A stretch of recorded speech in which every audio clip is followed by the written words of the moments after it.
for the defence portfolio be agreed to. I call the member for Dunkley. Thank you, Mr Deputy Speaker. Minister, thank you for joining us for this consideration in detail of the Veterans Affairs portfolio. There have been a number of measures for veterans included in the budget this year, and I commend you and the government for your work in this area. Veterans' mental health is a worthy focus of affairs, and I'm proud to be a member of this government, investing a record amount into veterans' mental health support and veterans' services. And I thank you for recently coming to Dunkley to speak at Seaford RSL with veterans about some of these initiatives. Minister, we recently also met to discuss the personal difficulties that one of my constituents in particular is experiencing in relation to his Defence Abuse Response Task Force DART claim, including the delays in reaching an outcome and the support that he requires. I really appreciated the time and concern that you brought to that discussion and the assistance you are providing to my constituent. An area that has been brought to my attention, however, both locally in Dunkley and in the media, are veterans' experiences in transitioning to post-military routine and often their struggle to cope, especially with employment and what many of us would consider aspects of ordinary everyday life. We've heard about the shocking suicide rate among young veterans, and I acknowledge my colleague, the member for Fisher, who spoke before, and his concern in this area. I would also like to bring focus to the welfare and support for veterans when it comes to reintegrating into the workforce.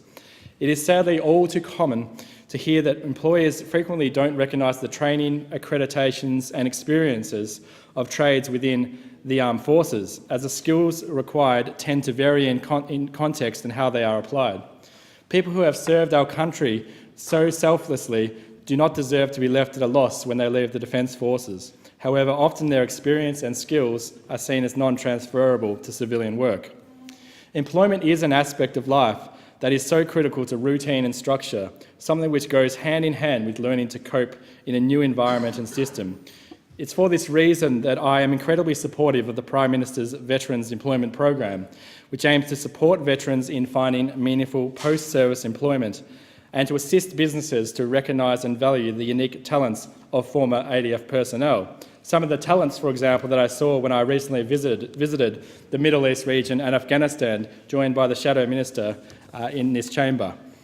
Amongst the community, there could be a lot more support, though, for those veterans than there appears to be currently. And so I encourage ex-service organisations to get involved with the program and to register their interest in partnering with industry on projects to promote the employment of veterans.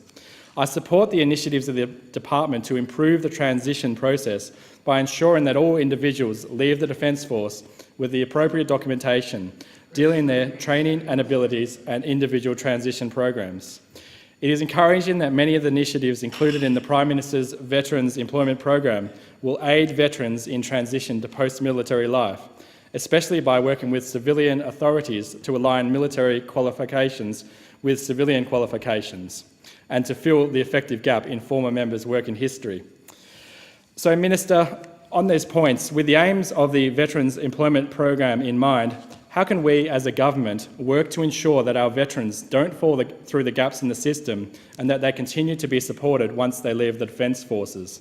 Could you please elaborate on other aspects of the Veterans Employment Program?